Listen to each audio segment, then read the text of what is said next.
the band Dennis Wilson despised the most. Dennis Wilson, an American singer, songwriter, and musician, is best remembered as one of the founding members of the Beach Boys, alongside his brothers Brian and Carl.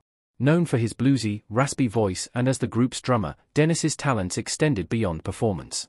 He evolved into a gifted songwriter and multi-instrumentalist, and his solo album Pacific Ocean Blue, 1977, is often hailed as the finest of all Beach Boys solo records.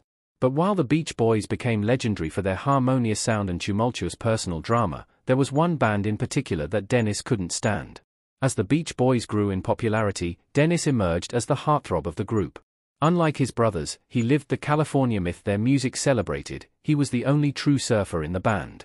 But his life was also marred by dark associations, most infamously with the Manson family, and his role in the 1971 cult film Two-Lane Blacktop added to his enigmatic persona.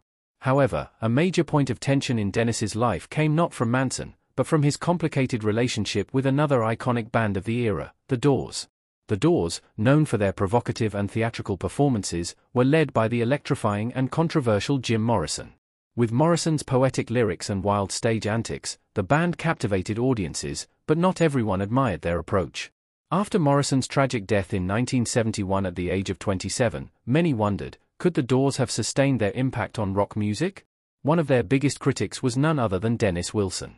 So, what caused the bad blood between the two? Though Wilson and Morrison were once friends, their relationship soured dramatically. One infamous night in the late 1960s at the Whiskey A Go Go, things took a violent turn.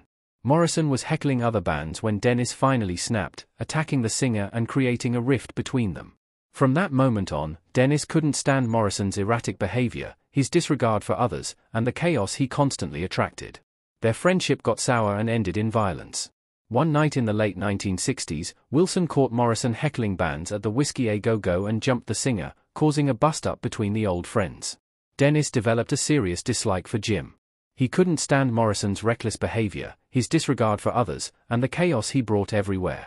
But despite Dennis Wilson's personal disdain for the Doors and Jim Morrison, history tends to smooth over these rock and roll rivalries.